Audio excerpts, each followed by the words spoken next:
Imagine this. You're desperate. You're sleeping in the backseat of your car. You haven't had a proper meal in days. And then, out of nowhere, a rich, beautiful woman in a white blouse and a multi-million-dollar Long Island mansion offers you a dream job.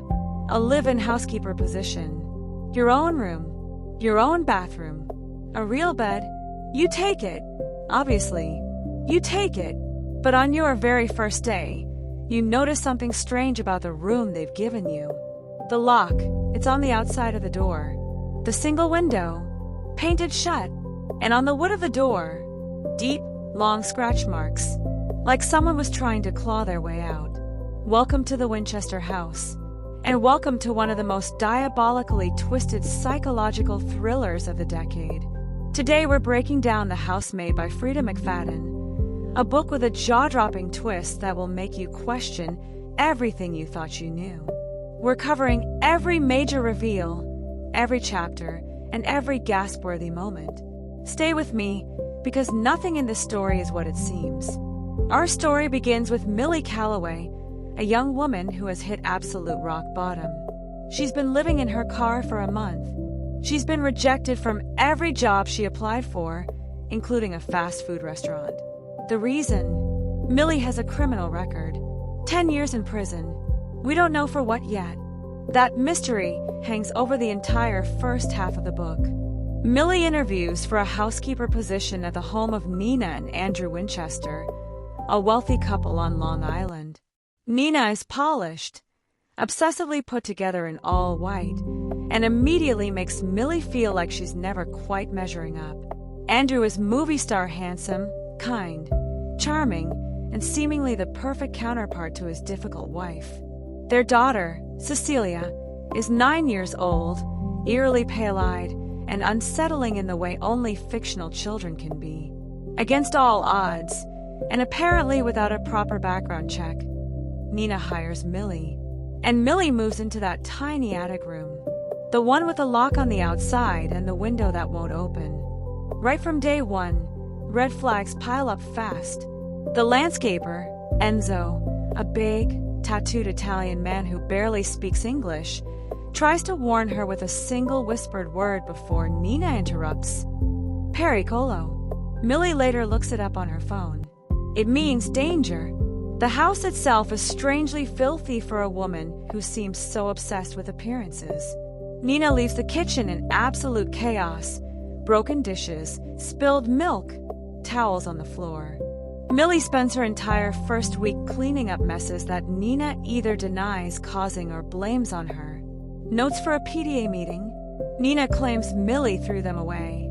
Cecilia's peanut allergy that Millie didn't know about?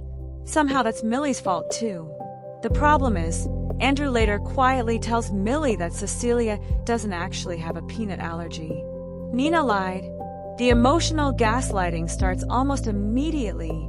Nina switches from warm and affectionate to cold and accusatory in seconds. She calls Millie a lifesaver one moment and threatens to fire her the next. She forces Millie to stop calling her Nina in front of friends, even though she was the one who insisted on it. She tracks Millie's location using a hidden app on the company phone she gave her.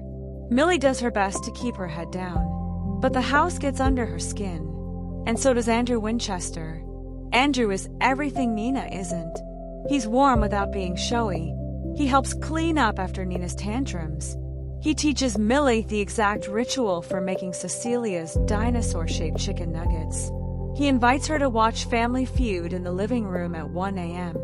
And when Millie cries in the backyard, overwhelmed by how much Nina has piled on her, it's Andrew who comes outside and hands her a crumpled tissue.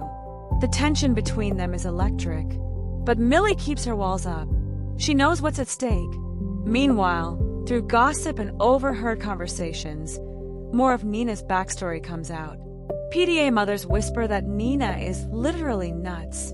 Millie snoops in the medicine cabinet and finds antipsychotics. And then a woman at Cecilia's tap dancing class drops the real bombshell. Years ago, Nina drugged Cecilia as a baby and nearly drowned her in the bathtub, and then apparently tried to kill herself. Andrew called the police just in time. Nina spent 8 months in a psychiatric hospital afterward. Millie is shaken, but she needs the job. She stays. Everything shifts when Nina leaves for the night to take Cecilia to summer camp. Andrew, left alone with Millie, offers her the Broadway show tickets he originally bought for Nina. It would be a waste to let them go, he says. So they go together. They have an incredible night. The show, an expensive French restaurant, 2 bottles of wine. And then, unable to drive home, they end up at the Plaza Hotel. They sleep together. And it's not just physical. Millie has genuinely fallen for him. And he, apparently for her. What follows is weeks of tension. They avoid each other, then steal moments. Millie notices that Nina knows something. She finds the show's playbill sitting on her nightstand, clearly placed there by someone who had searched her room. Nina drops the bombshell at dinner that Millie was in prison, humiliating her in front of Andrew. Then she accuses Millie of stealing her clothes, the exact same clothes Nina insisted she take as a gift. Andrew defends Millie, and in that argument, something breaks between him and Nina. That stormy, lightning-filled night, Andrew tells Nina their marriage is over.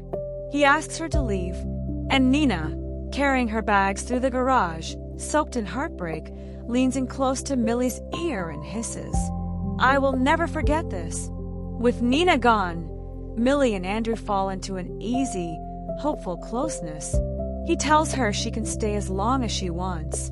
He hints at something permanent. Millie starts to believe, for the first time in her life, that she might actually be safe. And then one night, she wakes up at 3 a.m. and reaches for the door to her attic bedroom. It doesn't turn. The door is locked from the outside. This is where the book does something absolutely brilliant. The narrative shifts. We leave Millie locked in the attic, and we enter, for the first time, Nina's point of view. And everything we thought we knew collapses. Nina was not always the erratic, messy, jealous woman we met in part 1.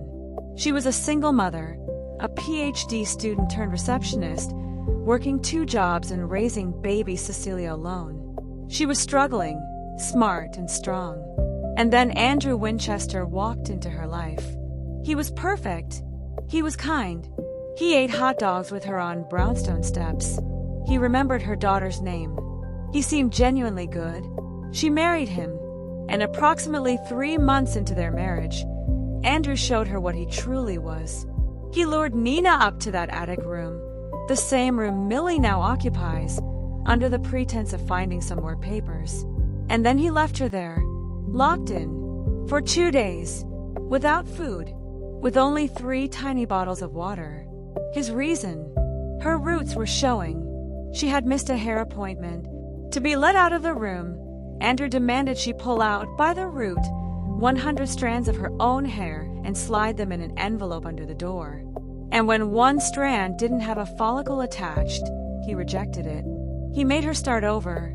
This was the first time. It was not the last. Over the following years, Andrew imprisoned Nina in that attic room roughly once every 2 months. The punishments were always custom-designed humiliations, denying her light, starving her, forcing her to pepper spray herself in the face. The transgressions that earned these punishments were insane, using too much air freshener, wasting electricity by leaving a light on. The control was absolute. When Nina tried to tell the truth, no one believed her. Her psychiatrist, recommended by Andrew's mother, diagnosed her as delusional. The police found nothing in the attic room because Andrew always cleared it out beforehand. Nina was sent to Clearview Psychiatric Hospital twice. Andrew had so thoroughly cultivated his image as a loving, patient husband that everyone, her friends, the doctors, the police, took his word over hers. She even tried to escape with the help of Enzo, who, as it turns out, was never actually unable to speak English. He chose not to. He spent years observing the Winchester household, and when Nina finally confided in him, he understood everything immediately.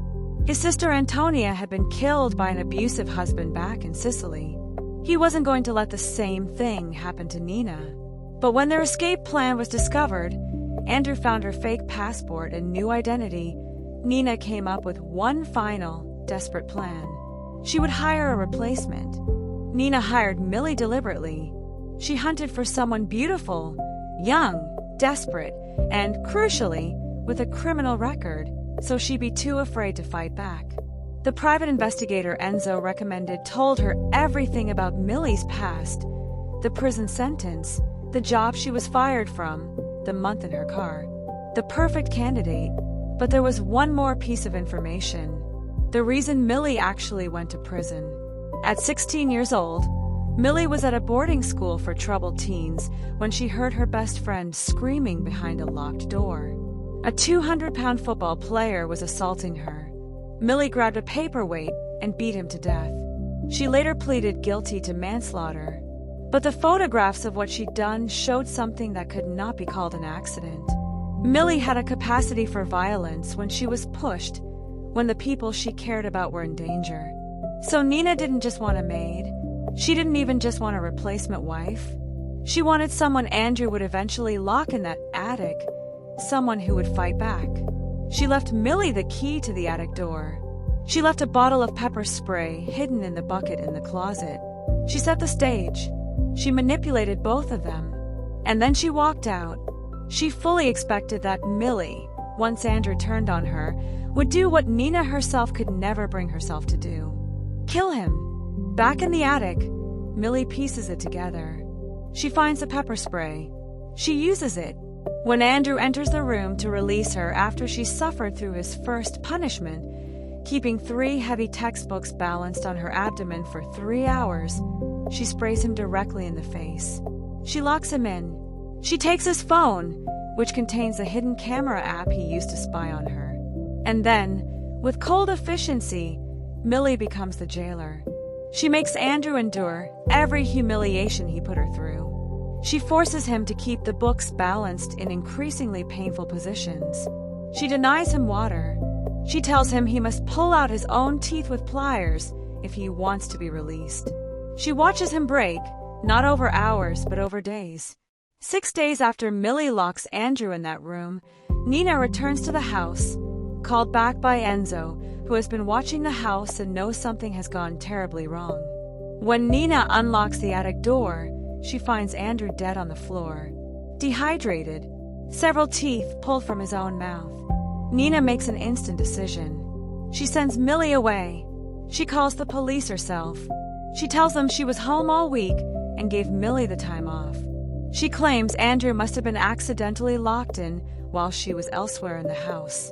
The detective assigned to the case, a man named Connors, whose daughter, Kathleen, was Andrew's previous fiancée, the one who changed her name and moved away and never dated again after their relationship ended.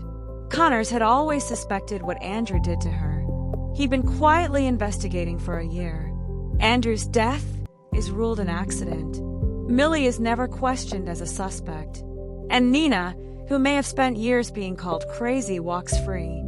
The epilogue brings one final revelation. At Andrew's wake, Evelyn Winchester, his cold, perfectly groomed mother, approaches Nina. And she says something that makes the air leave your lungs. She describes how she used to punish young Andrew when he didn't brush his teeth. She would pull out his baby teeth with pliers. She tells Nina she's glad someone finally taught him a lesson. The monster wasn't born. He was made. And then the final scene, Millie is interviewing for a new housekeeper position. She got the lead through a glowing recommendation from Nina. The woman interviewing her, Lisa Killifer, is elegant, beautiful, clearly wealthy. But as their conversation continues, Millie notices a bruise on Lisa's upper arm, the shape of someone's fingers, and a photo on the refrigerator of Lisa with a hard-eyed, stocky man. Lisa looks at Millie with wide, anxious eyes and asks, "Can you help me, Millie?" And Millie says, "Yes, I believe I can." The Housemaid is a masterclass in misdirection. Freida McFadden makes you distrust the right person for all the wrong reasons and trust the wrong person for all the right ones. It's a story about women who have been disbelieved, trapped, and gaslit, And what happens when they finally refuse to accept their circumstances? The real villain isn't the one you're watching the whole time. And the most dangerous person in the house isn't the one with the criminal record. If you like this breakdown, subscribe for more full book summaries every week. And drop a comment. Did you see the twist coming? I'll see you in the next one.